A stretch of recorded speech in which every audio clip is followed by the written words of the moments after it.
Joana d'Arc é uma daquelas figuras que parecem maiores do que a própria história. Uma jovem camponesa, nascida em um vilarejo simples, que ousou afirmar ter sido chamada por forças divinas para mudar o destino de uma nação inteira. Neste vídeo, vamos percorrer sua trajetória desde a infância em Domremy até o momento em que ela se torna a líder improvável que inspira exércitos, desafia comandantes experientes e dá novo fôlego a uma França exausta pela guerra. Vamos acompanhar suas convicções espirituais, os obstáculos que enfrentou, as vitórias improváveis que conquistou e o peso de caminhar entre o sagrado e o político em uma época de caos. Se você gosta desse tipo de conteúdo, já deixa o like, se inscreve no canal e vem comigo, porque agora vamos começar a história de Joana d'Arc. Domremy era um pequeno ponto no mapa da França, mas para Joana d'Arc representava todo o universo possível. Um vilarejo de casas simples, cercado por campos cultivados e florestas que mudavam de cor conforme as estações. Ali, a vida seguia o ritmo do trabalho agrícola, das colheitas e das festividades religiosas que marcavam o calendário. O cotidiano era duro, mas familiar, cheio de rituais repetidos geração após geração.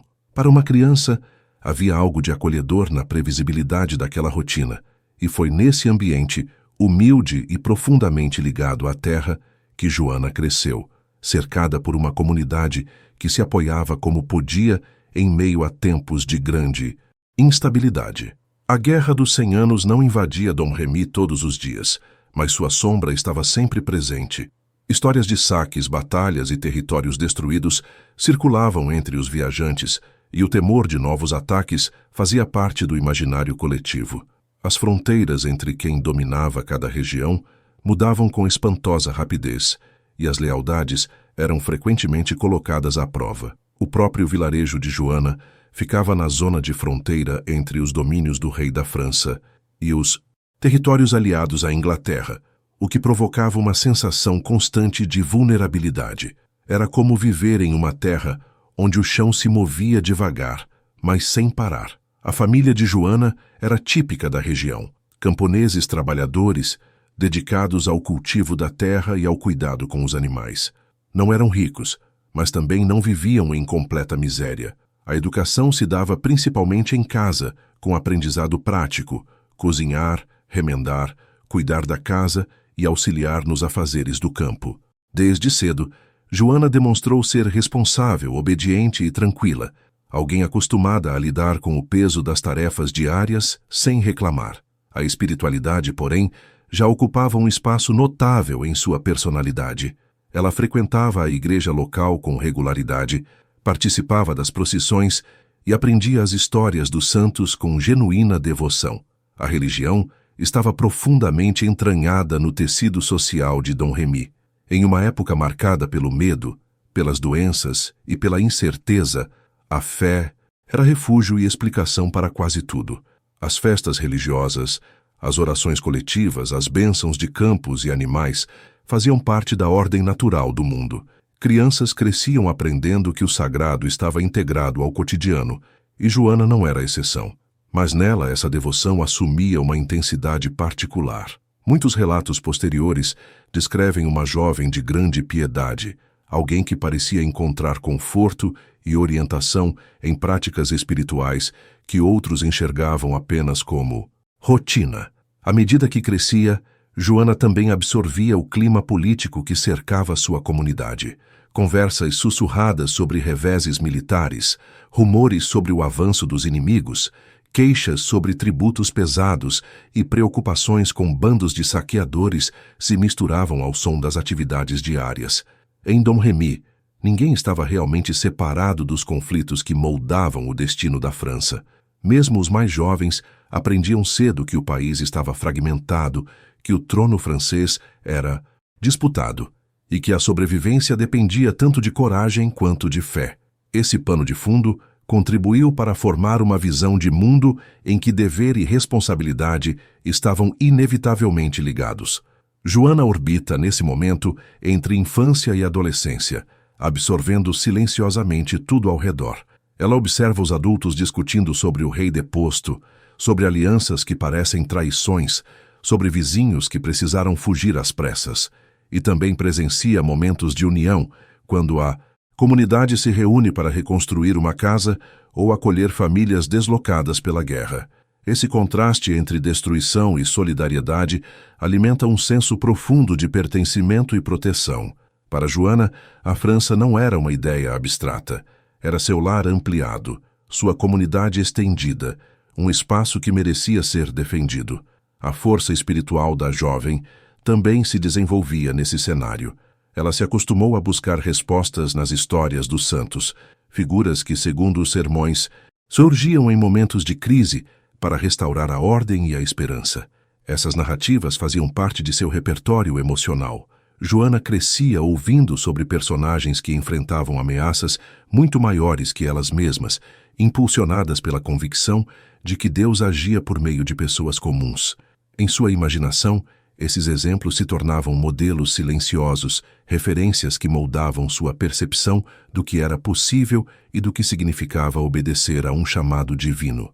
Apesar da dureza do período, a vida em Domremy também oferecia momentos de relativa tranquilidade. A convivência com amigos e vizinhos, as pequenas celebrações, o cuidado com os animais e os rituais do campo preenchiam o cotidiano. Joana participava dessas atividades com naturalidade, mas guardava um certo ar introspectivo. Há relatos de que ela passava longos momentos em oração, buscando orientação, mesmo quando ainda não compreendia totalmente o rumo que sua vida tomaria. Essa intimidade com a espiritualidade não era apenas um hábito, parecia uma necessidade interior. Enquanto isso, a França seguia fragmentada. O trono era disputado, o povo sofria com invasões sucessivas e a autoridade real estava enfraquecida. A sensação geral era de que algo precisava mudar, mas ninguém sabia ao certo como ou quando. Em comunidades como Domremy, essa instabilidade era sentida de maneira visceral. Camponeses tinham suas vidas moldadas por acontecimentos distantes, decisões tomadas por nobres que jamais conheceriam. Crescer nessa atmosfera ensinava desde cedo que o destino individual estava amarrado ao destino coletivo. Esse conjunto de influências, o ambiente rural, a fé intensa, o clima político turbulento e a convivência com histórias de heroísmo espiritual, moldou a base emocional e mental de Joana.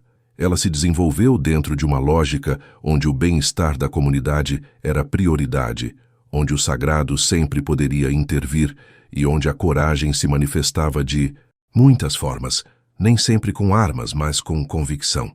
É nesse ponto da vida de Joana que sua sensibilidade espiritual e seu senso de dever começam a convergir de maneira mais evidente, preparando o terreno para algo ainda maior. O mundo ao redor parecia exigir uma resposta, e sem saber ela se aproximava do momento em que suas crenças e seu cotidiano comum seriam atravessados por uma experiência que mudaria para sempre o rumo de sua existência. As primeiras visões de Joana surgiram em um momento em que a vida no vilarejo ainda seguia seu ritmo habitual. Ela estava em seus 13 anos, uma idade em que se esperava que continuasse aprendendo as tarefas domésticas e colaborasse mais intensamente no trabalho dos campos. Nada indicava que algo extraordinário se aproximava. O cenário era familiar, a luz atravessando as folhas das árvores, o som distante dos animais e o vento leve que passava por Domremy. Foi nessa atmosfera cotidiana que Joana, segundo seus relatos posteriores, percebeu uma presença incomum que transformaria completamente sua relação com o mundo. Ela descreveu a primeira experiência como uma mistura de luz intensa e profunda serenidade, acompanhada por uma sensação de que não estava sozinha, embora nada de palpável estivesse diante dela. No início, a jovem acreditou que fosse apenas um momento de emoção religiosa, algo que poderia acontecer com qualquer devoto durante a oração. Mas a experiência não passou rapidamente. Ela insistiu, retornando como um chamado silencioso que exigia atenção. Foi então que Joana afirmou ter reconhecido a figura de São Miguel, cuja imagem conhecia desde pequena nos sermões e vitrais da igreja. A presença não era ameaçadora.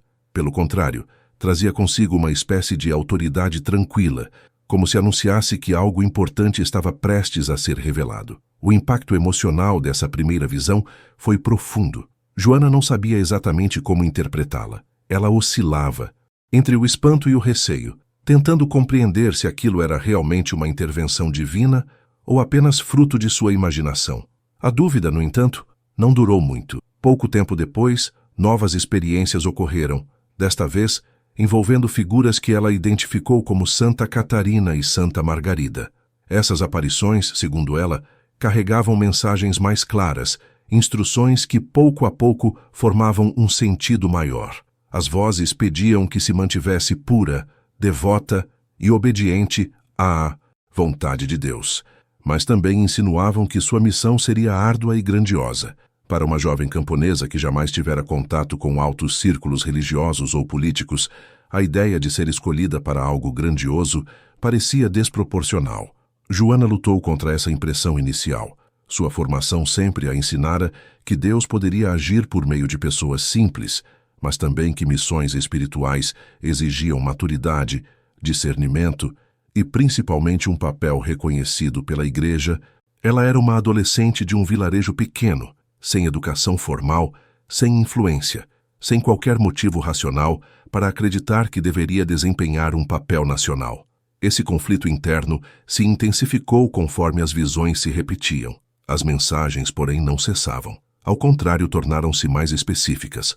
As vozes afirmavam que ela tinha sido designada para ajudar a França, para auxiliar o Delfim Carlos e garantir que ele fosse coroado rei. A jovem, que até então enxergava a guerra apenas como um pano de fundo distante, passou a senti-la como uma responsabilidade direta.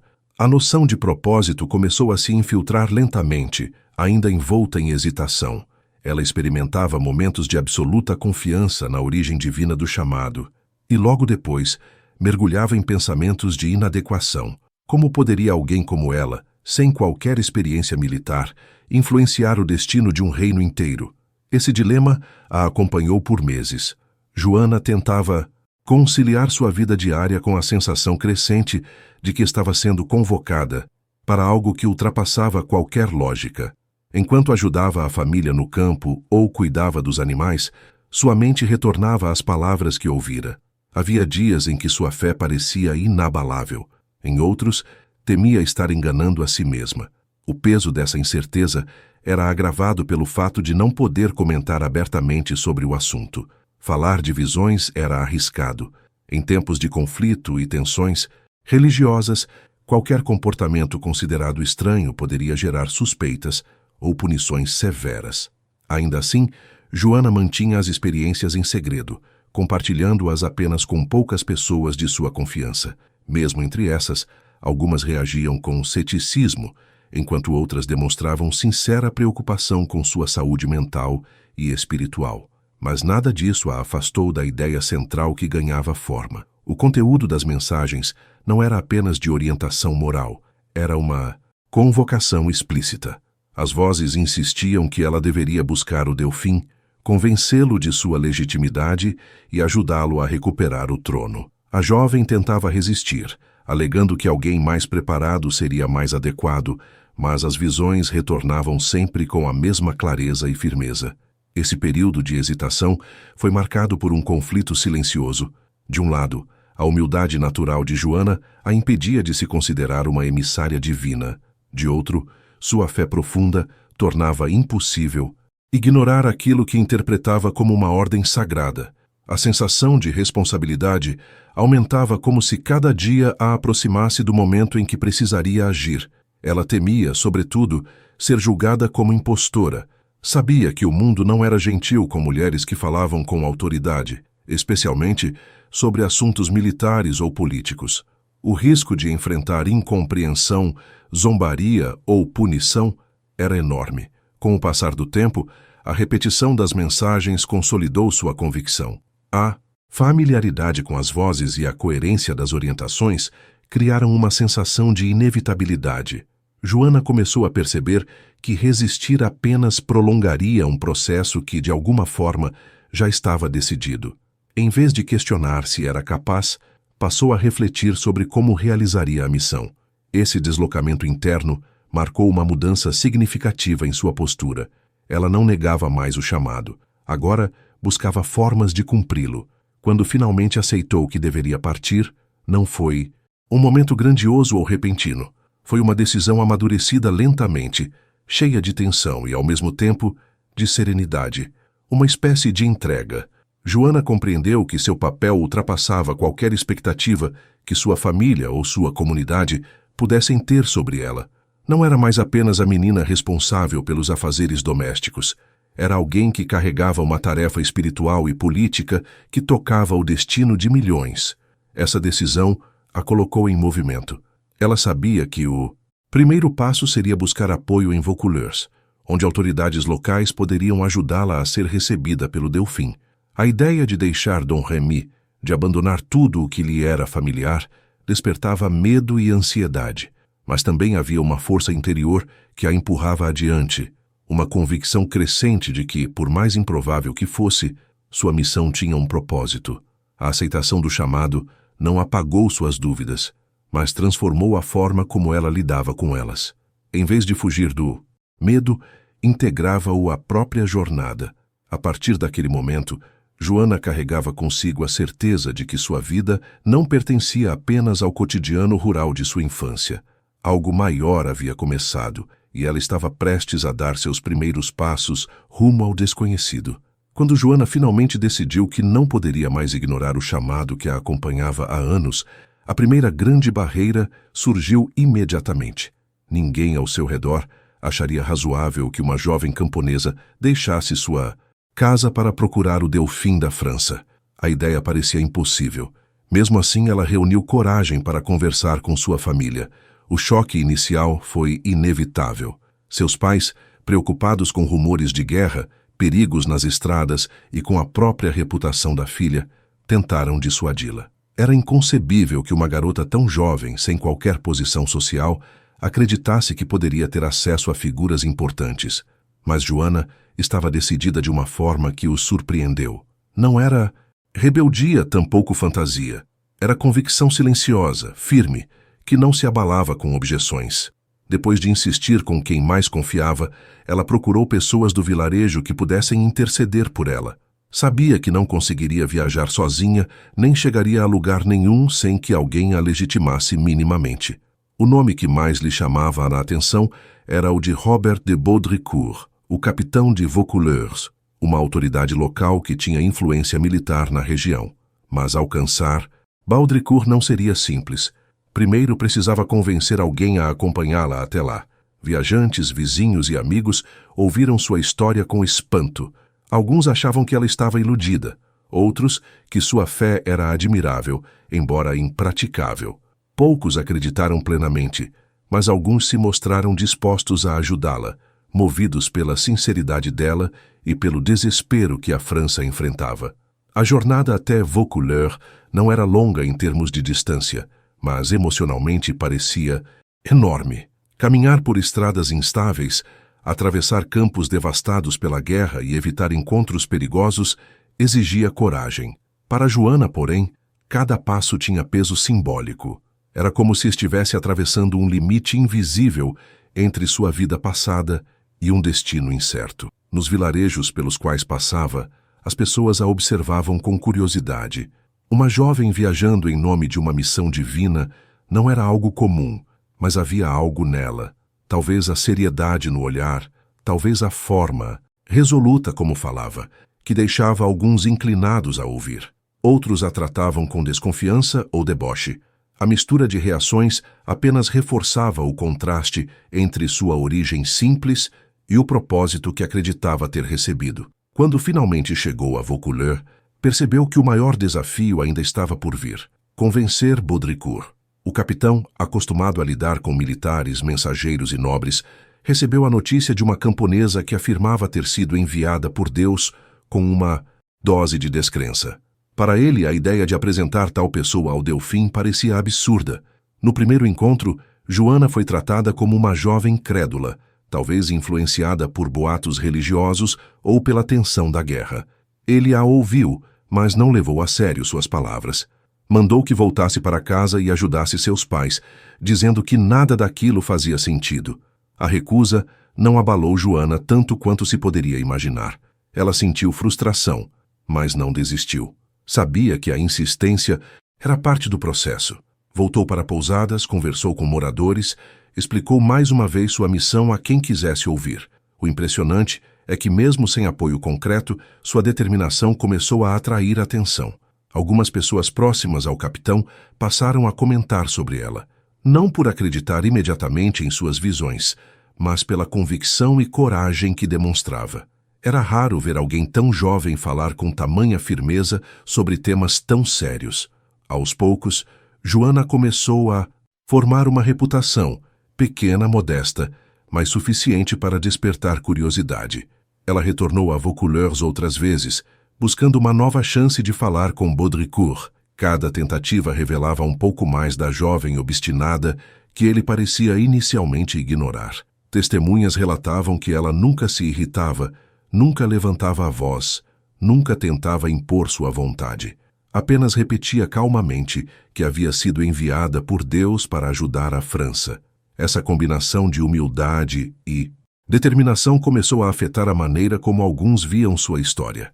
Em um período de desesperança, qualquer sinal de propósito parecia valioso. A França estava fragilizada e o Delfim enfrentava ameaças por todos os lados. Essa realidade fez com que alguns soldados e habitantes de Vaucouleurs refletissem sobre a possibilidade de que Joana pudesse realmente representar algo significativo. Talvez ela fosse apenas uma jovem piedosa, mas sua presença oferecia uma centelha de esperança a quem já havia testemunhado inúmeras derrotas. O ceticismo ainda dominava, mas não de forma absoluta. Havia espaço, ainda que pequeno, para acreditar que algo extraordinário pudesse acontecer. A persistência de Joana finalmente rendeu frutos quando dois homens da região, Jean de Metz e Bertrand de Poulengy, demonstraram interesse genuíno em sua história. Ao conversarem com ela, perceberam que não estavam diante de alguém confuso ou ingênuo. Joana respondia com clareza, olhava diretamente nos olhos, falava com sinceridade e nunca hesitava quando mencionava sua missão. O que mais impressionava não era o conteúdo da mensagem, mas a convicção com que a expressava. Esses homens, já acostumados ao caos da guerra, viram nela uma força interior que não conseguiam explicar racionalmente. Jean de Metz ficou especialmente tocado por sua determinação e, depois de ouvi-la atentamente, declarou que acreditava nela. Uma mudança tão significativa não veio de um impulso emocional, mas da sensação de que Joana não era uma impostora nem alguém em busca de atenção. Era simplesmente autêntica. Bertrand de Poulengy, igualmente impressionado, também expressou apoio. A junção dessas vozes modificou o quadro político dentro de Vaucouleurs. De repente, a jovem camponesa deixava de ser apenas um pedido incômodo e passava a ser um tema de debate. Com o apoio desses homens, Baudricourt foi persuadido a reconsiderar sua posição. Ele ainda tinha suas dúvidas, mas agora enfrentava cidadãos e soldados que defendiam a possibilidade de que Joana fosse útil à causa francesa. Saber que a França atravessava um período crítico pesou em sua decisão. Mesmo que não acreditasse totalmente na natureza divina da missão, permitir que ela fosse até o Delfim não lhe parecia mais tão absurdo. Além disso, rumores sobre profecias que circulavam na região, mencionando uma virgem que salvaria a França, começaram a alimentar o imaginário coletivo. Embora Baudricourt não se deixasse guiar por superstições, sabia que o moral das tropas e da população dependia, em grande parte, de símbolos. Quando ele finalmente concordou em ouvir Joana com mais atenção, a conversa foi diferente das anteriores. A jovem falou com a mesma firmeza de sempre, mas agora havia uma disposição maior para escutá-la. Ela explicou suas visões, detalhou as instruções que recebera e afirmou que precisava encontrar o Delfim com urgência. Baudricourt, mesmo desconfiado, não pôde ignorar a segurança de suas palavras. Havia algo nela que escapava à lógica comum. Talvez fosse fé, talvez fosse determinação, talvez uma combinação das duas, mas era impossível não perceber que Joana acreditava profundamente no que dizia. A decisão de permitir que a jovem partisse rumo ao Delfim marcou o primeiro reconhecimento oficial de sua missão. Baudricourt não a investiu de autoridade militar, nem a apresentou como enviada divina, mas deu o passo essencial. Autorizou que fosse escoltada até sua audiência em Chinon. Esse gesto, mesmo discreto, representou uma espécie de validação. Joana deixava de ser apenas uma camponesa persistente e passava a ser alguém que poderia, de fato, influenciar o destino da França. A notícia correu rapidamente entre os habitantes de Vaucouleurs. Alguns celebraram, outros se preocuparam, mas quase todos sentiram que algo incomum estava acontecendo. E enquanto se preparava para a viagem, Joana experimentava uma mistura de apreensão e determinação. Sua jornada estava apenas começando, mas já havia conseguido vencer a resistência inicial e conquistar aliados inesperados. O propósito que antes parecia distante agora tomava forma concreta, e com isso ela se aproximava cada vez mais do caminho que acreditava ter sido traçado para ela. A viagem até Chinon representou para Joana uma travessia simbólica tão importante quanto a missão em si. Ela deixava para trás a segurança modesta de Dom Remy e entrava definitivamente no território onde decisões políticas moldavam o destino da França. A jornada era longa, atravessando regiões devastadas pela guerra, pontes destruídas, vilarejos abandonados e campos que ainda traziam as marcas de batalhas recentes. Cada paisagem que se desdobrava diante dela reforçava a urgência da missão. A França parecia ferida, cansada, quase exaurida, e esse cenário reforçava sua convicção de que suas ações precisavam ser rápidas e firmes. A escolta enviada por Baudricourt, composta por homens experientes e cautelosos, não tinha total confiança na veracidade das visões da jovem. Porém, ao longo da viagem, começaram a observar nela um comportamento tão disciplinado e centrado que alguns passaram a tratá-la com um respeito quase instintivo. Joana não demonstrava medo, mesmo diante de estradas infestadas de bandidos e patrulhas inimigas. Rezava durante a noite, conversava pouco e parecia guardar suas forças para o que viria. Essas atitudes fortaleciam a percepção de que ela não era uma viajante comum. Sua serenidade, aliada à convicção com que carregava sua missão, criava um ambiente de gravidade em torno dela. Ao aproximar-se de Chinon, Joana percebeu que estava entrando num mundo completamente diferente daquele que conhecia. A cidade era um centro político importante, onde nobres, conselheiros, mensageiros e soldados circulavam com pressa constante. A atmosfera era carregada de preocupação, notícias de derrotas e incertezas sobre o futuro do Delfim deixavam o ambiente tenso. As muralhas imponentes, os corredores cheios de gente e a movimentação intensa contrastavam com a simplicidade de Dom Remy. Mesmo assim, ela não se intimidou. Sabia que sua credibilidade seria testada, talvez até ridicularizada, mas mantinha a convicção de que não poderia voltar atrás. O castelo onde Carlos residia temporariamente misturava austeridade e inquietação.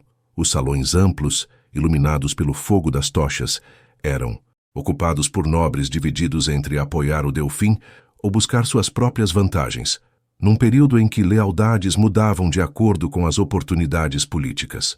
Quando Joana chegou, a corte reagiu com uma mistura de curiosidade, ceticismo e desprezo contido. Uma camponesa alegando ter sido enviada por Deus para salvar a França parecia, à primeira vista, uma história improvável demais para ser levada a sério.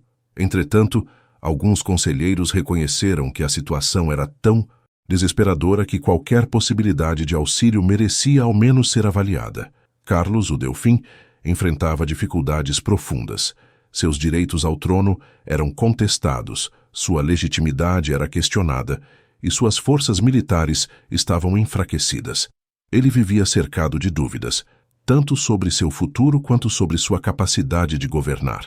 Por isso, quando ouviu falar da jovem enviada de Vaucouleurs, não rejeitou a ideia de imediato.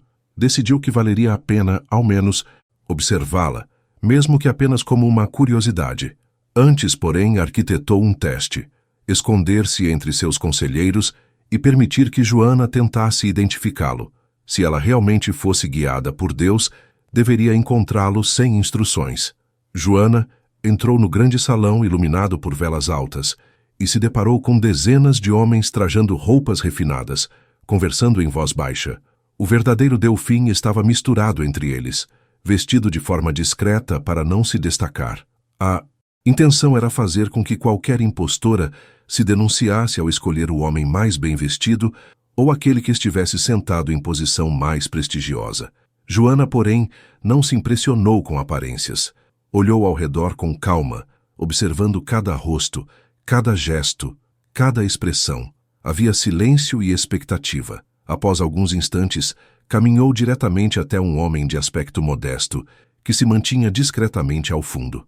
Curvou-se com naturalidade e dirigiu-se a ele como ao verdadeiro Delfim. O impacto foi imediato. Os presentes ficaram perplexos. Alguns ficaram chocados, outros inquietos. Carlos, surpreso, pediu que ela explicasse sua missão. Joana, sem hesitar, falou com simplicidade, mas com firmeza.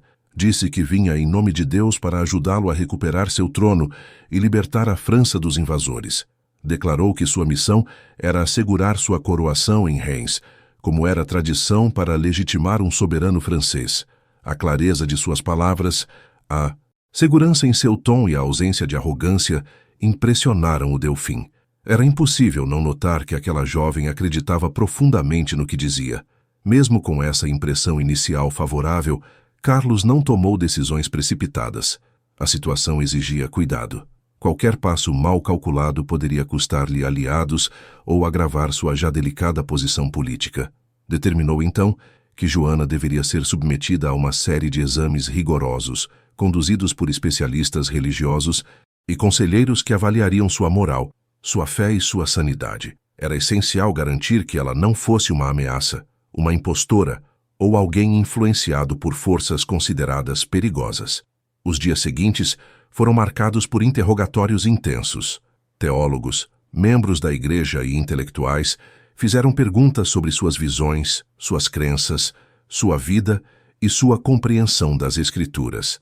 Joana respondeu a tudo com uma espontaneidade que confundia os examinadores. Não demonstrava medo, nem tentava adaptar suas respostas para agradar. Falava de forma direta, com serenidade e convicção. Nenhum sinal de heresia foi encontrado. Sua fé parecia autêntica e sua integridade inabalável. Esse resultado fortaleceu a ideia de que ela poderia, de fato, ser diferente de tudo o que a corte estava acostumada a ver. Paralelamente, sua moral também foi avaliada. Pessoas próximas foram chamadas para confirmar sua reputação. Não havia escândalos, comportamentos inadequados ou qualquer desvio grave. Joana era vista como alguém honesto, disciplinado e profundamente religioso. Isso contrastava com muitos nobres, que, apesar do status elevado, viviam envoltos em intrigas e disputas internas. Ela, ao contrário, representava devoção e simplicidade, qualidades que, paradoxalmente, davam credibilidade à sua missão.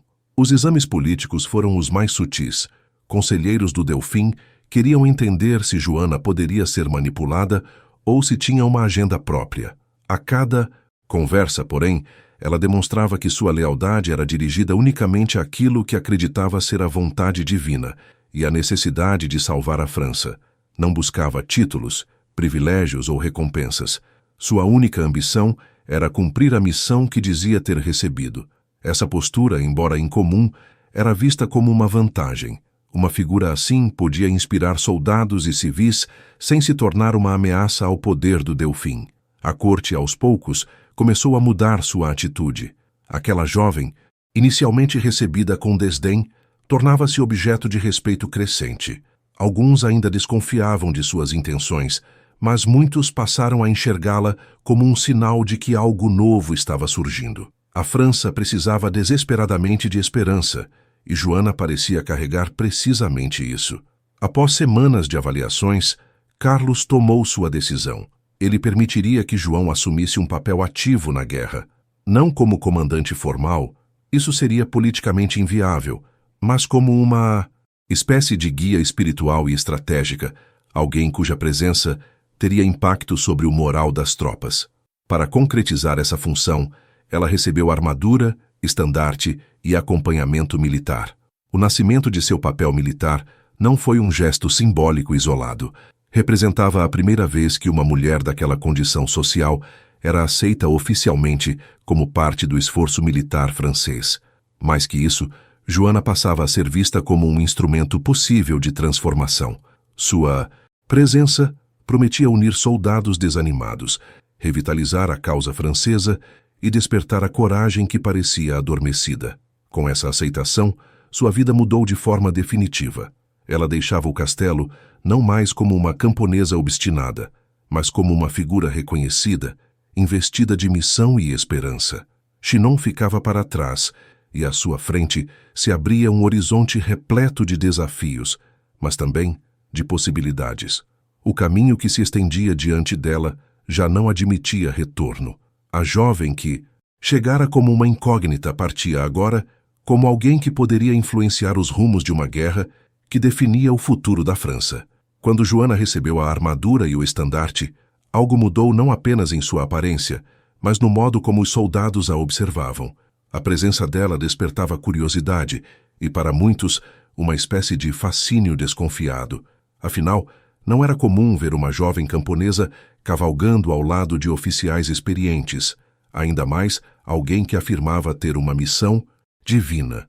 Mesmo os mais céticos precisavam admitir que ela parecia se mover com naturalidade naquele novo ambiente. Não mostrava medo, não hesitava diante da responsabilidade e, acima de tudo, irradiava uma confiança que contrastava com o desânimo dominante entre os combatentes. A França vivia um período especialmente difícil. Derrotas sucessivas, cidades cercadas e um inimigo que avançava sem grandes obstáculos compunham um cenário de incerteza. Os soldados sofriam com a falta de recursos e com o moral abalado. Muitos haviam perdido parentes, terras e esperanças. Nesse contexto, Joana surgiu quase como uma chama inesperada em meio à escuridão. Ela conversava com os homens, incentivava-os a manter a fé, lembrava-lhes que lutavam por sua terra, seus lares e suas famílias. Não usava discursos elaborados, falava de forma simples, direta, mas suas palavras pareciam alcançar algo profundo nos ouvintes. A convicção dela funcionava como um espelho. Quem a ouvia começava a acreditar que ainda havia motivos para resistir. A primeira grande missão que recebeu foi ir ao encontro da cidade de Orleans, sitiada pelos ingleses. A situação era crítica. Se Orleans caísse, o caminho para o coração da França estaria praticamente aberto ao inimigo, e a posição do Delfim se tornaria ainda mais vulnerável. Muitos acreditavam que a cidade já estava condenada, mas Joana afirmava com segurança que seria libertada. Essa certeza incomodava alguns comandantes, acostumados a pensar de forma pragmática, mas também alimentava uma coragem silenciosa entre os soldados. A aproximação da cidade ocorreu em meio a tensões internas. Os líderes militares, apesar de terem aceitado a presença de Joana por determinação do Delfim, ainda não sabiam ao certo como lidar com ela. Alguns a tratavam com condescendência, outros com irritação. Havia quem acreditasse que sua presença traria problemas, desviaria a atenção das estratégias e criaria expectativas impossíveis de atender. Contudo, ao observar a reação das tropas, muitos começaram a reconsiderar suas posições. Onde antes havia desespero, surgia motivação. Onde reinava abatimento, nascia disciplina renovada. Joana havia se tornado um fator psicológico decisivo. Quando finalmente entrou em Orleans, escoltada e carregando seu estandarte, a população reagiu com admiração e esperança. O cerco prolongado havia deixado os habitantes exaustos, e a notícia de que uma enviada divina viera ajudá-los espalhou-se rapidamente. As pessoas se aglomeravam para vê-la, tocavam sua armadura, pediam bênçãos e choravam ao perceber que não estavam esquecidas. A chegada dela reacendeu a coragem dos defensores, como se a própria cidade respirasse novamente. Os primeiros confrontos foram intensos. Joana acompanhava as operações de perto, sempre montada, sempre visível. O simples fato de ela permanecer na linha de frente, enfrentando riscos reais, impressionava até os mais endurecidos. Sua presença parecia elevar o moral de forma quase imediata. Soldados cansados lutavam como se tivessem redescoberto sua força. Muitos relatavam que sua participação os fazia acreditar que a vitória era possível. Mesmo aqueles que não acreditavam na origem divina de sua missão não podiam negar que ela era um elemento transformador no campo de batalha. As tensões dentro do comando, entretanto, persistiam. Alguns oficiais viam em Joana uma intrusa que desafiava métodos tradicionais e pressionava por ações rápidas demais. Eles argumentavam que prudência era essencial e que um erro poderia custar caro. Joana, por outro lado, insistia que hesitar era tão perigoso quanto agir. Ela sentia que precisava avançar, que cada dia perdido fortalecia os ingleses. Essa diferença de abordagens criava atritos constantes. Ainda assim, sua influência só aumentava. Quando ela se posicionava em frente às tropas, com o estandarte erguido, era difícil ignorar o efeito que produzia. Durante as ofensivas que se seguiram, Joana demonstrou não apenas coragem, mas também intuição militar. Ela não comandava tecnicamente, mas apontava momentos de avanço, incentivava movimentos rápidos e, sobretudo, mantinha vivo o impulso dos soldados. Em uma das batalhas mais decisivas, quando muitos hesitavam em atacar uma fortificação inglesa, foi ela quem avançou primeiro, estandarte em mãos. Esse gesto provocou uma reação em cadeia.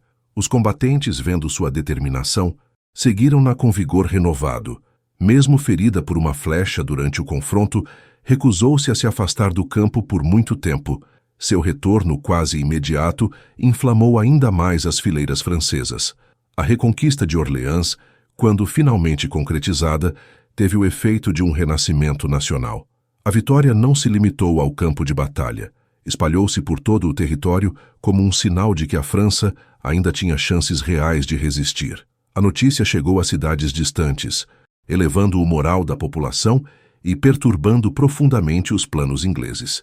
Joana tornou-se, em questão de dias, uma figura comentada em tavernas, igrejas, praças e feudos. Sua imagem começava a se transformar em símbolo. Não era apenas a jovem que ouvira vozes.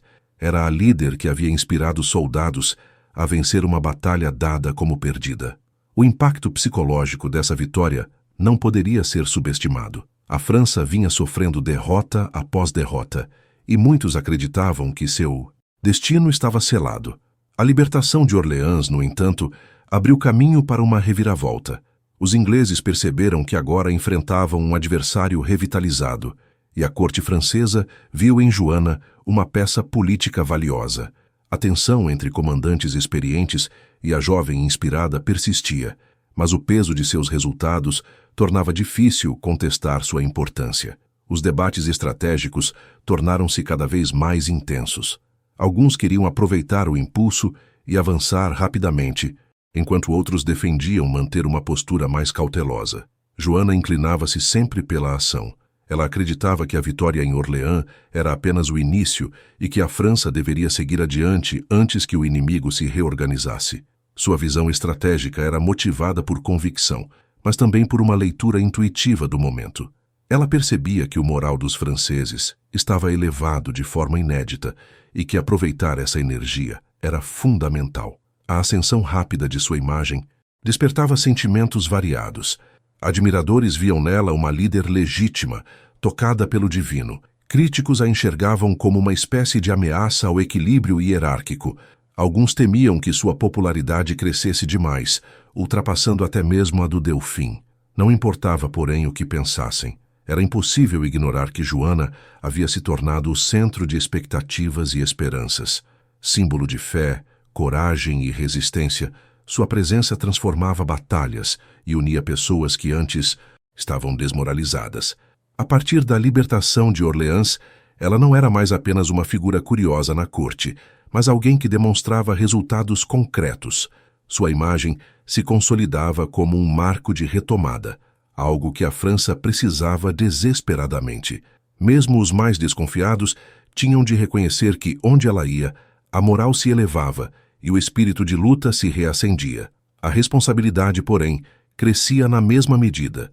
Joana sabia disso e sentia que seu caminho estava apenas começando, ainda que carregasse sobre os ombros o peso de expectativas cada vez maiores. A França havia despertado e agora exigia mais dela, mais liderança, mais visão e mais coragem. Após a libertação de Orleans, o ar pareceu mudar em toda a França. Mensageiros percorriam estradas levando notícias animadoras, e camponeses comentavam com entusiasmo sobre a jovem que havia virado o destino de uma guerra que já durava gerações. Os nobres mais cautelosos, que antes duvidavam dela, agora se mantinham em silêncio. observando a ascensão inesperada de uma figura que fugia a todas as convenções. A vitória de Orleans não era apenas militar, era simbólica, emocional e política. Sua repercussão plantou sementes de confiança que cresceram rapidamente. Foi nesse cenário repleto de expectativas que surgiu a ideia de avançar até Reims para coroar o Delfim. A proposta parecia ousada demais. Reims estava em território controlado ou ameaçado pelos borgonheses, aliados dos ingleses. Converter o Delfim em rei naquele local exigiria atravessar regiões perigosas, enfrentar guarnições hostis e contar com a fidelidade instável de cidades pressionadas por décadas de conflito. Muitos conselheiros de Carlos VII julgavam o plano imprudente, preferindo consolidar posições já conquistadas antes de se aventurar em uma marcha tão arriscada. Joana, no entanto, acreditava que aquele era o momento certo. Para ela, a coroação não era apenas uma cerimônia, era o ato capaz de unir a nação, legitimar o Delfim e transformar a vitória de Orleans em um ponto de virada definitivo. A insistência dela se tornou um tema central nas reuniões estratégicas. Embora não tivesse formação militar formal, falava com uma convicção que impressionava até os mais experientes. Ela argumentava que a hesitação poderia dissipar o impulso conquistado. A França precisava ver seu líder proclamado oficialmente como rei para reacender o senso de unidade, algo que havia sido corroído ao longo de anos de derrotas e traições.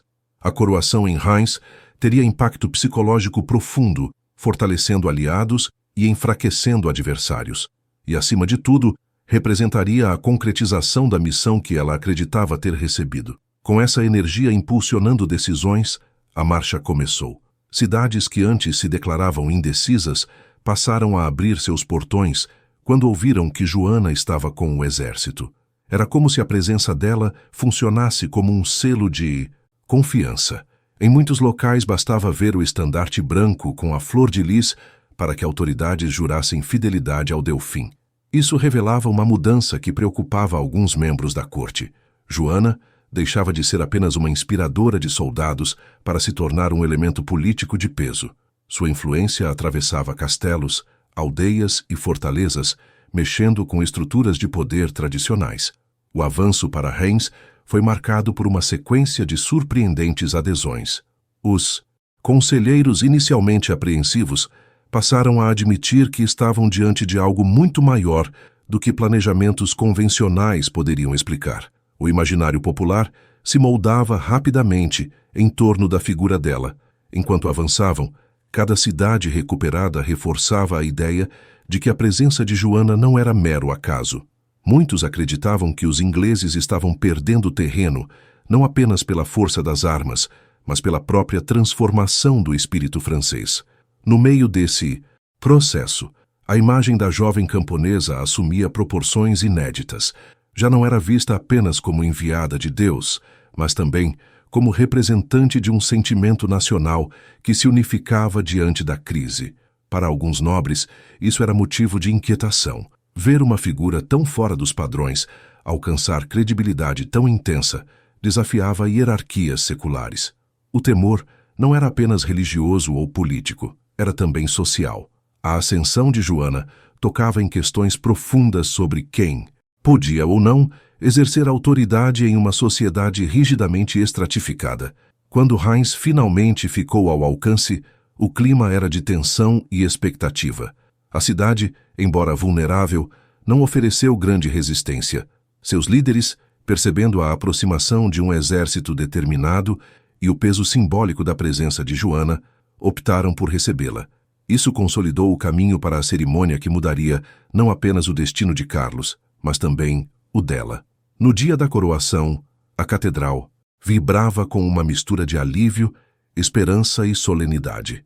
Carlos VII foi finalmente proclamado rei, e Joana, vestida com simplicidade militar, acompanhou a cerimônia de um lugar reservado, mas visível o suficiente para que ninguém ignorasse sua importância. A coroação em Reims marcou o auge de seu prestígio. Ela se tornou símbolo de vitória, renovação e unidade, e seu nome começou a circular muito além das fronteiras francesas. Em um país devastado pela guerra, Joana representava a possibilidade de reconstrução e autonomia.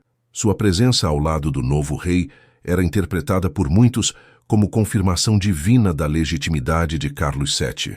A própria corte, que costumava ser dividida, encontrou um breve período de harmonia impulsionado pela força daquela cerimônia. No entanto, essa ascensão rápida trazia consequências.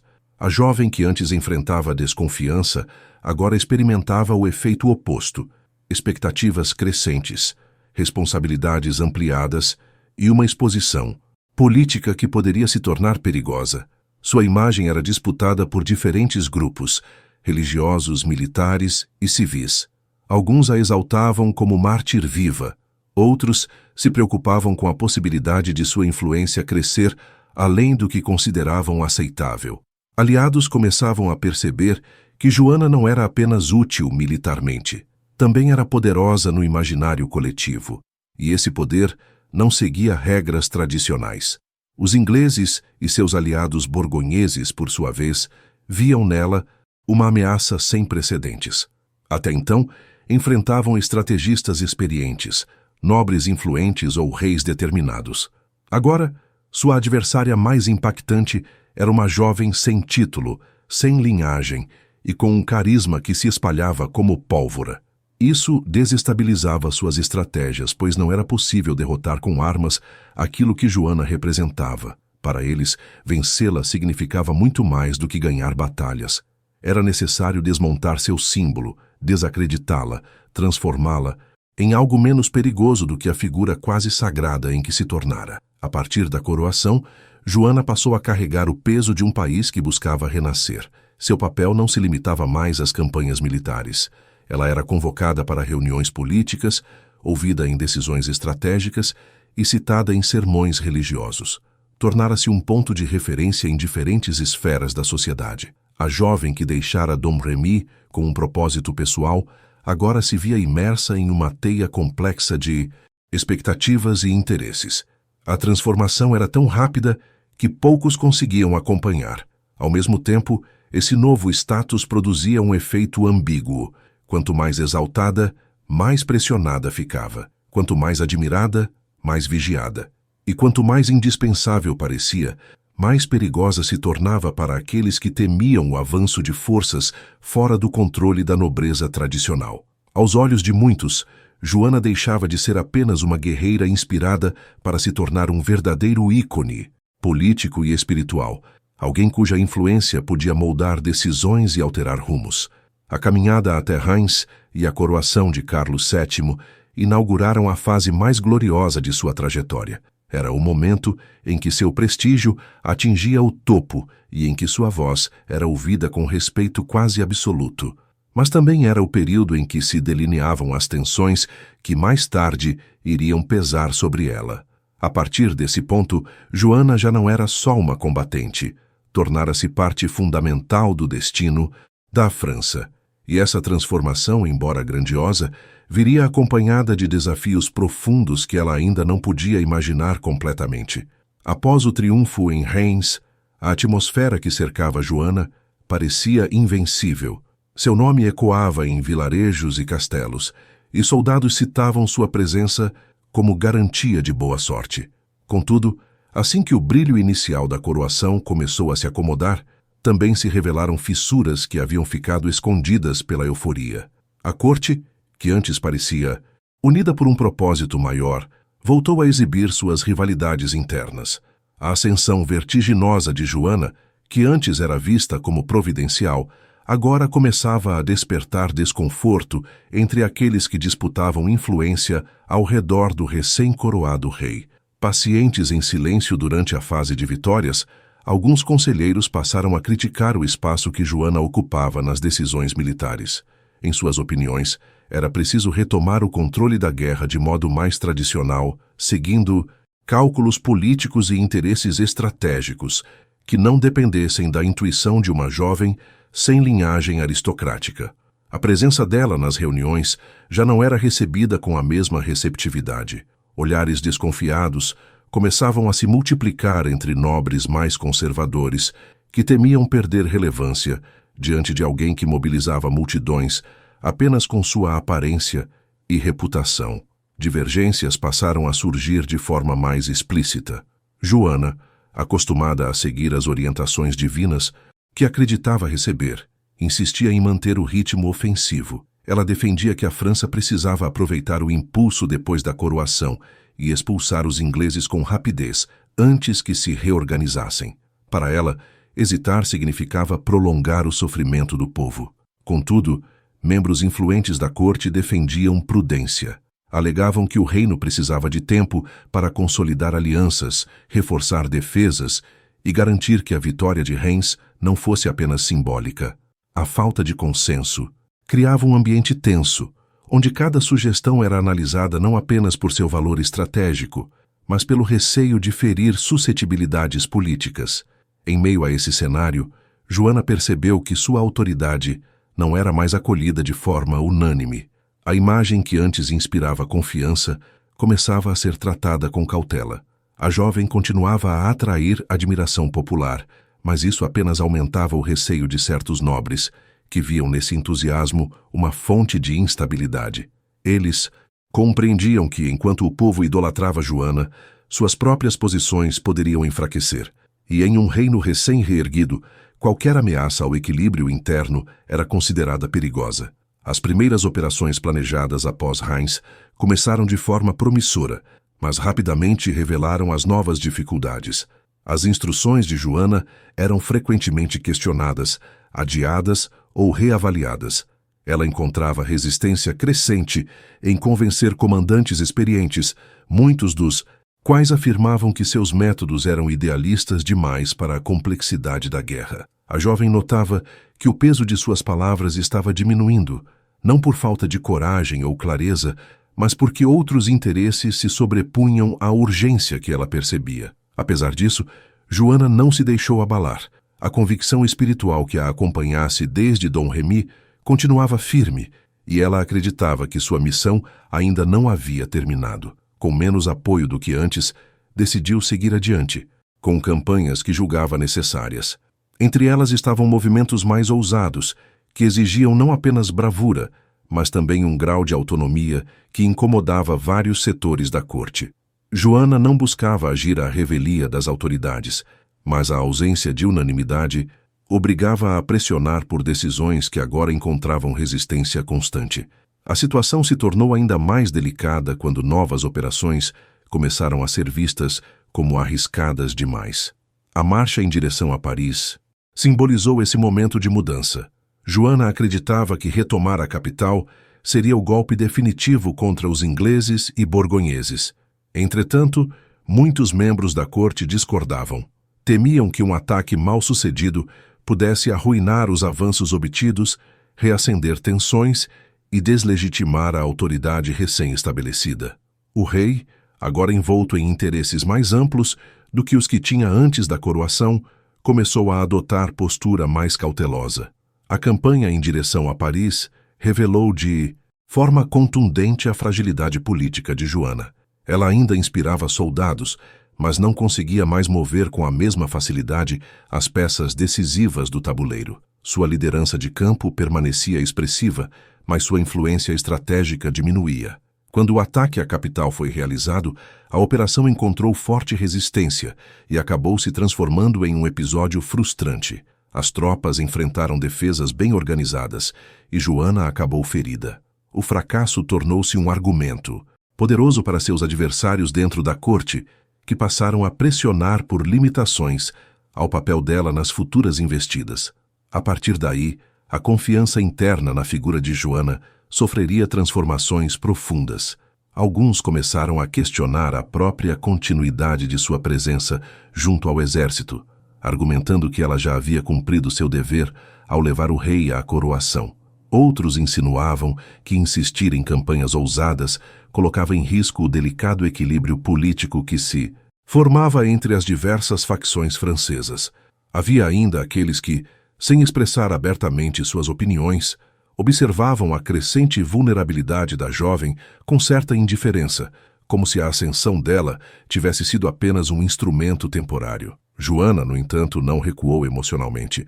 Embora sentisse o peso do isolamento crescente, continuava determinada a seguir o que acreditava ser sua missão. Sua percepção espiritual não se alterara com as mudanças políticas. Ela ainda via a guerra como um combate moral, algo que ultrapassava negociações e conveniências. Essa postura, que antes encantava, agora começava a ser interpretada por alguns como teimosia, até mesmo como imprudência. Na corte, esse julgamento se disseminou rapidamente, enquanto seus aliados mais leais enfrentavam dificuldade para defendê-la diante de pressões cada vez maiores. O afastamento gradual entre Joana e o rei também se intensificou. Carlos VII, agora mais preocupado com diplomacia e com a estabilidade interna do reino, passou a ouvir conselhos que o incentivavam a moderar o papel dela nas decisões. Mesmo que ainda demonstrasse respeito pela jovem, a distância se tornava evidente. Joana percebia, mesmo sem expressar abertamente, que o entusiasmo que os unira no início já não tinha a mesma força. A realidade política se tornava mais complexa e sua figura, antes essencial, passava a ser vista como incômoda. À medida que novas campanhas eram planejadas, Joana tinha cada vez menos espaço para influenciar as rotas estratégicas. Os riscos se acumulavam. Operações que antes contariam com amplo apoio agora enfrentavam dúvidas, ordens contraditórias e recursos limitados. A jovem se via diante de decisões difíceis: recuar e aceitar um papel reduzido ou continuar avançando com aquilo que acreditava ser sua missão divina. Ela escolheu o segundo caminho, mesmo sabendo que isso poderia isolá-la ainda mais.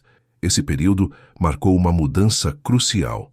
A figura, que simbolizara a esperança, começava a ser envolvida por debates políticos e disputas internas. A confiança inabalável de Joana contrastava com um ambiente instável ao seu redor, e cada passo dado a partir daí carregava um peso maior. O ciclo de vitórias rápidas havia terminado, e um novo capítulo da guerra se aproximava, um capítulo em que a jovem não teria mais o apoio unânime que tivera no auge de sua trajetória. A partir desse momento, o caminho diante dela se tornaria cada vez mais incerto, moldado por riscos, tensões e escolhas difíceis que definiriam o desfecho de sua jornada. A situação de Joana já estava fragilizada quando chegou o momento de defender Compiègne. A cidade, pressionada por forças borgonhesas, era um ponto estratégico para a continuidade da resistência francesa. Ela se dirigiu ao local com um grupo relativamente pequeno, confiante de que ainda poderia reverter a maré da guerra. Contudo, o contexto era muito diferente do de suas campanhas anteriores. O apoio político estava fragmentado, recursos escassos e a rede de alianças em torno dela se mostrava menos sólida do que parecera alguns meses antes. Mesmo assim, Joana não hesitou em assumir seu papel na linha de frente, ainda movida pela convicção de que seu dever não havia terminado. As tensões que cercavam a região eram intensas. Tropas borgonhesas, aliadas dos ingleses, cercavam Compiègne com determinação. Ela participou ativamente da defesa da cidade, organizando movimentos, incentivando soldados e permanecendo próxima aos portões para reforçar a moral das tropas. Em determinado momento, durante uma saída militar destinada a pressionar as forças inimigas, o exército francês acabou sendo empurrado para as margens da cidade. A retirada foi rápida, e o portão se fechou antes que Joana conseguisse retornar com segurança. Esse instante, marcado por caos e urgência, selou seu destino. Cercada por inimigos, ela foi capturada pelas forças de João de Luxemburgo, um líder borgonhês que rapidamente reconheceu o valor político daquele prêmio. A captura de Joana não ocorreu em silêncio. Notícias se espalharam com velocidade, provocando grande impacto entre aliados e adversários. Para os borgonheses, ela representava uma moeda de troca valiosa. Para os ingleses, era a oportunidade ideal de desmontar o símbolo que havia transformado o curso da guerra. Enquanto isso, a corte francesa, que poderia ter tentado negociar sua libertação imediata, permaneceu distante, hesitante e gradualmente indiferente. O abandono não foi explícito, mas sua ausência de ação revelava um desconforto político que se consolidara nos meses anteriores. Joana não tinha mais o mesmo respaldo que a acompanhara durante o auge de suas vitórias. O período inicial de sua prisão foi marcado por incertezas. Ela foi levada para diversas fortalezas e castelos borgonheses, sempre em condições rígidas, vigiada com cuidado. Seu tratamento oscilava entre a dureza militar e a preocupação em mantê-la viva até que se definisse seu destino. A possibilidade de resgate existia, mas exigia um esforço político que ninguém parecia disposto a empreender. Mesmo entre seus aliados mais próximos, havia quem acreditasse que Joana, ao insistir em campanhas arriscadas, havia ultrapassado limites estratégicos. Esse tipo de justificativa, embora velado, consolidou a ideia de que sua libertação não era prioridade. Os ingleses, por outro lado, viam na figura dela um obstáculo simbólico que precisava ser destruído.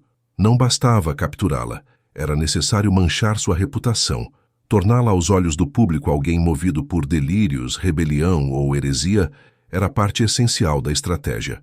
Enquanto negociavam com os borgonheses para adquiri-la oficialmente, seus agentes já trabalhavam na construção de um discurso capaz de enfraquecer sua aura de legitimidade. Folhetos difamatórios circulavam, sermões inflamados tentavam associá-la ao perigo espiritual e rumores eram espalhados com habilidade para corroer a admiração popular. A negociação entre borgonheses e ingleses foi calculada. João de Luxemburgo e seus aliados sabiam que estavam diante de uma figura cobiçada e que poderiam lucrar expressivamente com sua entrega. Eles prolongaram o processo para aumentar o valor político de sua prisioneira, avaliando ofertas, consultando aliados e medindo a reação francesa. Reação que, infelizmente para Joana, nunca alcançou a pressão necessária para impedi-lo de concluir o acordo. Quando finalmente a venderam aos ingleses, a transação foi celebrada discretamente, mas tinha peso decisivo no desenrolar dos acontecimentos. Em posse de Joana, os ingleses se dedicaram a isolá-la de qualquer apoio afetivo, intelectual ou moral. Era fundamental impedir que ela influenciasse guardas, criasse alianças dentro da prisão ou mantivesse comunicação com simpatizantes. Para isso, foi colocada sob vigilância constante, vigiada por homens que não tinham qualquer afinidade com ela. A ausência de mulheres entre seus carcereiros não foi um descuido, mas parte de uma estratégia. Privá-la de interlocutoras femininas dificultava sua rotina e ampliava sua vulnerabilidade psicológica. Dentro das celas inglesas, Joana enfrentou um ambiente austero, hostil e planejado para desestabilizá-la. Guardas revezavam-se para impedi-la de descansar plenamente. Interrogações informais eram feitas não para buscar informações, mas para observar falhas, contradições ou sinais de cansaço. Os ingleses queriam construir um retrato de Joana que fosse não só juridicamente condenável, mas politicamente útil. A queda de sua imagem seria, para eles, tão importante quanto sua eventual execução. O isolamento também foi reforçado por proibições explícitas, visitas limitadas, correspondências filtradas e ausência total de acesso a religiosos neutros. Os únicos clérigos autorizados a se aproximar dela eram aqueles que já trabalhavam para a causa inglesa, ainda que se apresentassem como figuras imparciais. Esse controle permitia que cada palavra dita por Joana pudesse ser manipulada posteriormente. A intenção não era julgá-la com base em verdades, mas construir uma narrativa conveniente para justificar o que desejavam fazer, desde o momento em que ela se tornara um símbolo nacional francês. Nesse ambiente sufocante, Joana demonstrou uma força interior que surpreendia até seus inimigos. Apesar da privação constante, conseguia manter clareza em muitos momentos, insistindo na legitimidade de sua missão e na pureza de suas intenções. Essa resistência irritava alguns oficiais ingleses, pois dificultava a tentativa de apresentá-la como desequilibrada. Ainda assim, os esforços para quebrá-la continuaram. Informações falsas sobre supostas derrotas francesas eram trazidas, na esperança de gerar desespero. Em certos dias, guardas tentavam provocá-la com insultos, tratando-a como impostora ou histérica. A estratégia era clara: abalá-la até que perdesse a firmeza que caracterizara sua trajetória. Enquanto Joana tentava preservar sua integridade, o ambiente externo era cuidadosamente moldado para preparar o terreno para um julgamento político.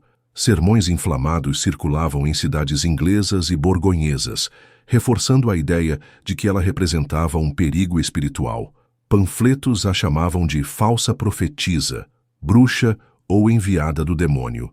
Essa campanha de difamação tinha um objetivo simples: transformar a percepção pública antes mesmo que qualquer tribunal fosse convocado. Quando o julgamento começasse, esperava-se que a opinião popular já estivesse inclinada contra ela. A essa altura, Joana compreendia que estava sendo usada como peça em um jogo político. Sabia que sua captura não era apenas um revés militar, mas uma tentativa deliberada de destruir o significado de sua existência pública. Ainda assim, mantinha a convicção religiosa que sempre a acompanhara. Mesmo rodeada de inimigos, recusava-se a aceitar a narrativa construída ao seu redor. Seu silêncio em alguns momentos e sua firmeza em outros mostravam que, embora isolada, não estava disposta a se tornar aquilo que seus adversários desejavam. A preparação para o julgamento avançava como uma máquina bem planejada. Documentos eram reunidos, testemunhas selecionadas, acusações delineadas. Cada passo era cuidadosamente calculado para que o processo servisse como demonstração de poder inglês. Joana não seria julgada apenas por suas ações militares, mas por aquilo que simbolizava. Antes mesmo de entrar em um tribunal, sua imagem já vinha sendo martelada pelas forças que desejavam transformá-la em exemplo, não apenas derrotá-la. O cerco não era apenas físico, era moral e político, e naquele ponto, sua batalha estava longe de terminar. O julgamento que aguardava Joana não foi concebido para buscar justiça, mas para legitimar politicamente a derrota de um símbolo que havia colocado os ingleses em posição desconfortável. Desde o início, todo o processo foi estruturado para servir a interesses múltiplos. A coroa inglesa desejava desacreditar a jovem que inspirara a retomada francesa, enquanto os setores da igreja, pressionados por alianças políticas, buscavam consolidar sua autoridade ao enquadrar Joana como ameaça espiritual. A composição do tribunal deixava claro que a imparcialidade não faria parte daquele cenário. Juízes alinhados aos ingleses, teólogos que já haviam se posicionado contra ela e conselheiros dispostos a interpretar qualquer gesto como presunção herética ocupavam as posições mais influentes. Os interrogatórios começaram de maneira intensa e desgastante. Joana era chamada a responder perguntas longas e complexas por horas seguidas, frequentemente sem descanso adequado e sem acesso a qualquer aconselhamento neutro. Os juízes a pressionavam a fornecer respostas que pudessem ser usadas contra ela, e os questionamentos se concentravam em temas como suas visões, sua relação com Deus, sua obediência à igreja e seu papel na guerra. Era um processo meticuloso, planejado para que qualquer contradição fosse explorada ao máximo. Os interrogadores insistiam repetidamente em detalhes que buscavam apresentar Joana como manipulada por forças malignas ou como alguém que desafiava deliberadamente a ordem estabelecida. A firmeza com que ela respondia surpreendia até alguns de seus inimigos.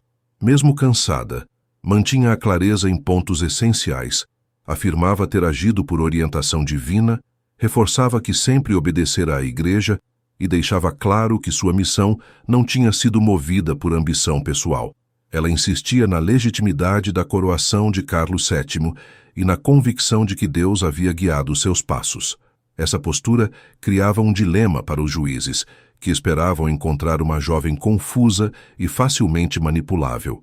Joana, no entanto, demonstrava inteligência, memória precisa e habilidade para escapar de armadilhas retóricas, algo que irritava profundamente os magistrados.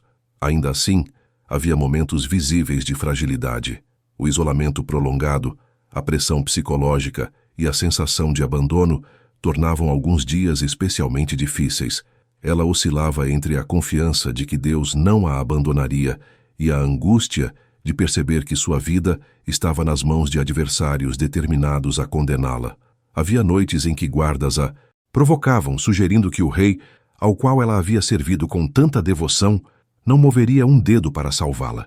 Esses ataques emocionais eram parte da estratégia: quebrar sua resistência, induzi-la ao erro, desgastar sua estabilidade para que cedesse durante os interrogatórios.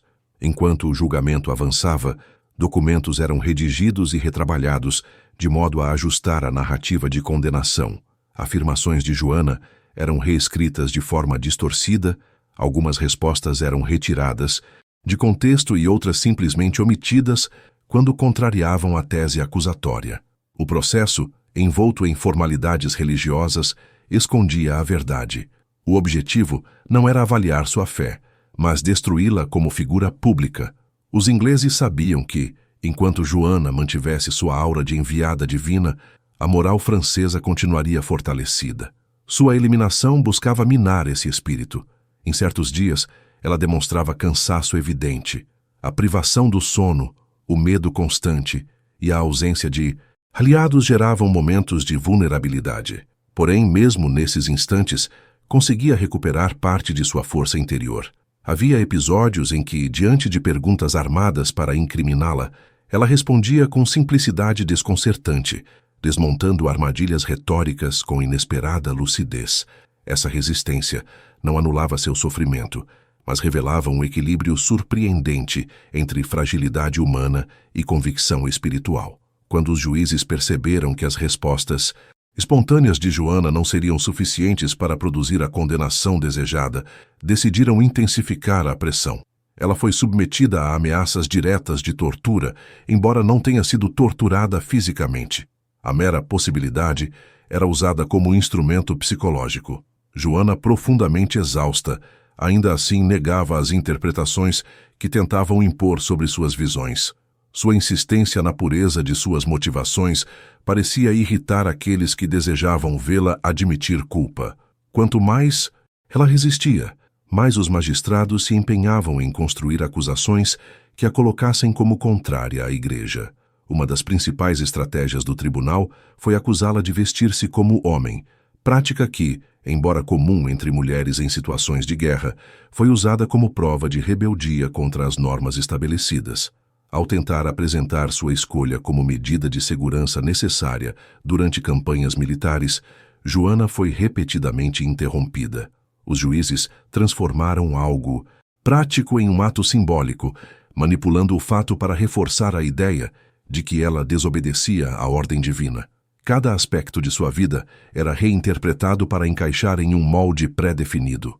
Não importavam as explicações. A intenção do tribunal era clara. No ponto máximo do desgaste, Joana foi levada a assinar uma abjuração, um documento que renunciava às visões e admitia erros.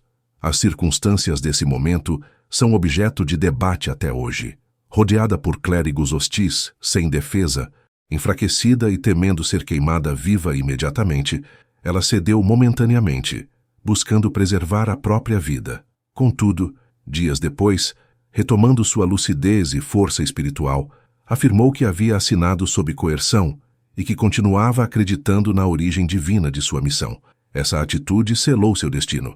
Para os juízes, sua recusa em manter a abjuração confirmou a acusação de reincidência, justificando a pena máxima. A sentença foi anunciada com a solenidade requerida para reforçar a autoridade inglesa. Joana foi condenada à morte na fogueira, acusada de heresia, rebeldia e reincidência. A cerimônia de execução foi organizada em Rouen como espetáculo público. Os ingleses queriam que todos vissem o que acontecia a quem desafiasse sua dominação. Joana foi conduzida ao local da execução rodeada por soldados e membros do clero. Mesmo ali, manteve certa serenidade. De acordo com relatos, pediu que lhe permitissem segurar um crucifixo e repetiu suas crenças, até o último instante. Os presentes notaram que ela não perdia a compostura, e esse detalhe marcou profundamente muitos espectadores. O fogo consumiu rapidamente a plataforma, e uma multidão silenciosa assistiu ao desfecho da jovem que, poucos anos antes, havia levantado a esperança de todo um país. O impacto foi imediato. Mesmo aqueles que não acreditavam inteiramente em suas visões ficaram impressionados com a dignidade que ela demonstrara. Soldados franceses ouviram a notícia com indignação e tristeza, enquanto ingleses tentavam garantir que o episódio fosse interpretado como vitória moral e espiritual. No entanto, a tentativa de desacreditá-la produziu o efeito contrário. Sua morte reforçou a imagem de coragem e fé que já possuía, e sua figura começou a ser vista como mártir antes mesmo do fim da guerra. Entre camponeses, soldados e muitos religiosos, a execução de Joana provocou profundo desconforto. Muitos consideravam que um julgamento tão claramente político não poderia representar a justiça divina, e embora sua morte tivesse o objetivo de enfraquecer a resistência francesa, produziu uma indignação que reacendeu em vários grupos o desejo de expulsar os ingleses de vez. Nos meses seguintes, a memória de Joana tornou-se combustível emocional para a continuidade da luta. Assim que as chamas se apagaram, os restos foram exibidos para garantir que ninguém pudesse duvidar do desfecho. Mas no íntimo de muitos presentes, a impressão era de que algo havia sido queimado ali sem ser destruído. Sua história não terminava naquele instante. Ao contrário, começava a se transformar em símbolo duradouro. A jovem que havia surgido de Dom Remy, guiada por uma fé inabalável, agora entrava para um imaginário coletivo que continuaria vivo, mesmo quando o conflito finalmente chegasse ao fim. A morte de Joana, destinada a apagar sua influência, acabou por amplificar aquilo que ela representava. E para a França, esse impacto seria sentido imediatamente e pelos séculos que viriam. A morte de Joana d'Arc não encerrou sua história. Na verdade, apenas deslocou o palco onde ela seria lembrada. Com sua execução em Rouen, em 1431, os ingleses acreditavam ter eliminado uma ameaça militar e um símbolo incômodo. Porém, sua ausência física acabou amplificando a figura que ela representava, tornando-a ainda mais presente na imaginação da população francesa. A jovem que havia surgido como um ponto de virada num período de desordem começava lentamente a se transformar em algo muito maior do que uma líder militar improvável. Sua memória passou a circular em conversas, registros e reflexões, ganhando novas formas conforme as necessidades políticas e espirituais da França se transformavam. O primeiro grande passo dessa reconstrução ocorreu quando a guerra começou a mudar de rumo. A coroação de Carlos VII, que Joana ajudara a viabilizar, não foi esquecida, e mesmo aqueles que haviam desconfiado dela reconheceram, ainda que de forma discreta, o impacto de sua atuação. Não era possível apagar a influência que exerceu sobre soldados, comandantes e civis. Sua morte violenta, vista por muitos como profundamente injusta, provocou uma onda de indignação que se alimentava de relatos sobre sua bravura e de dúvidas quanto à lisura de seu julgamento. Com o tempo, esse sentimento tornou-se matéria-prima para a reavaliação oficial de seu processo. Quando, 2 décadas após sua execução, iniciou-se a revisão do julgamento, um novo cenário político se desenhava. A França avançava militarmente, retomava territórios e afirmava sua soberania, enquanto a autoridade inglesa diminuía. Com isso, reexaminar o processo contra Joana tornou-se não apenas um gesto moral, mas também uma ferramenta para reforçar a legitimidade do reinado de Carlos VII. O tribunal encarregado da revisão reuniu testemunhas, ouviu memórias e analisou documentos deixados do julgamento original. Aos poucos, evidenciou-se que muitas perguntas haviam sido conduzidas de maneira tendenciosa e que várias conclusões do tribunal inglês eram frágeis ou baseadas em interpretações distorcidas. Esse processo culminou, em 1456, com a anulação completa da condenação de Joana. A nova sentença afirmava que ela havia sido vítima de manipulação, erro jurídico e má-fé. Essa reabilitação pública transformou a mártir em um símbolo de injustiça reparada, reforçando o gosto francês por narrativas de redenção e coragem. Para os contemporâneos, Joana já não era apenas a jovem guerreira de Dom Remy, mas alguém cujo sofrimento se entrelaçava com a vitória nacional. Sua imagem cresceu juntamente com o fortalecimento do Estado francês, tornando-se uma referência que podia ser invocada para inspirar disciplina, devoção e patriotismo. Com o passar dos séculos, a figura de Joana adaptou-se a diferentes necessidades culturais.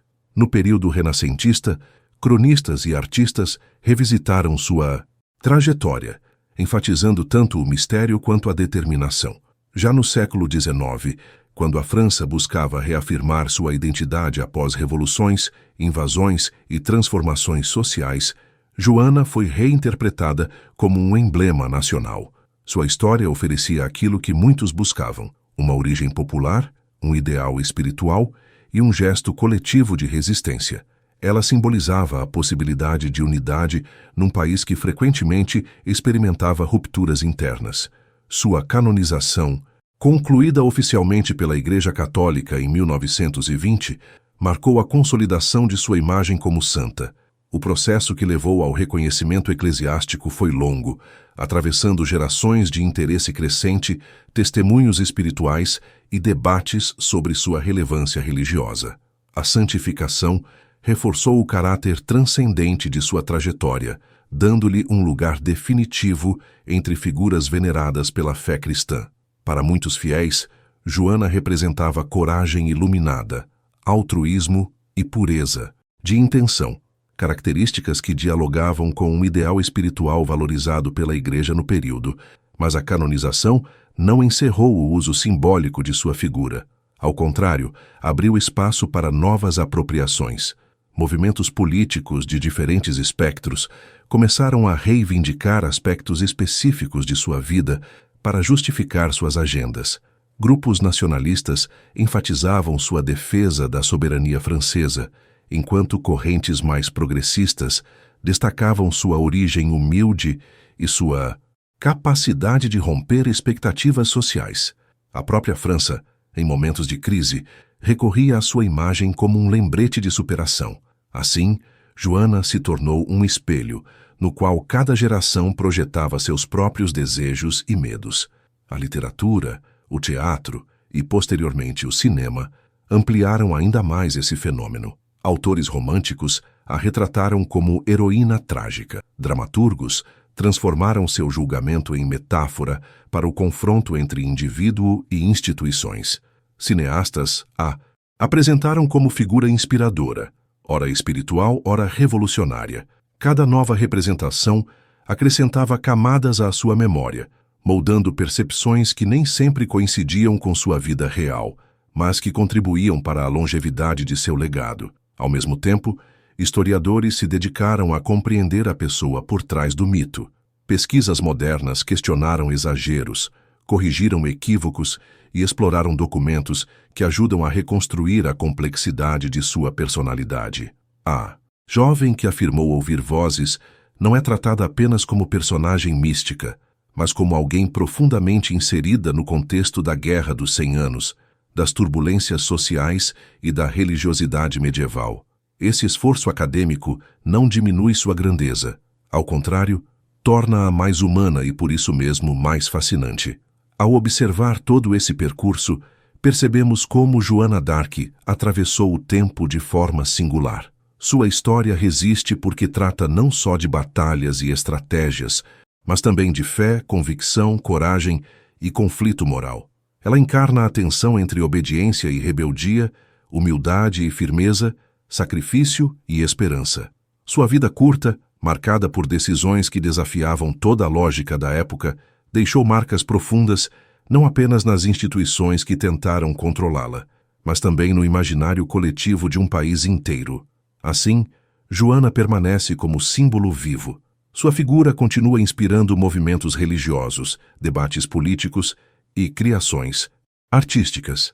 É celebrada como santa, estudada como personagem histórica e evocada como modelo de integridade em meio à adversidade. Sua trajetória ecoa nas igrejas, nas praças, nos livros escolares e nas obras culturais que se renovam a cada geração. Mesmo séculos após sua morte, o impacto que causou segue irradiando, mostrando que algumas histórias nunca se encerram completamente. A vida de Joana d'Arc, repleta de contrastes e marcada por intensidade, tornou-se parte permanente do tecido identitário francês, e seu legado, transcendente e multifacetado, continua a iluminar debates sobre coragem, fé e liberdade.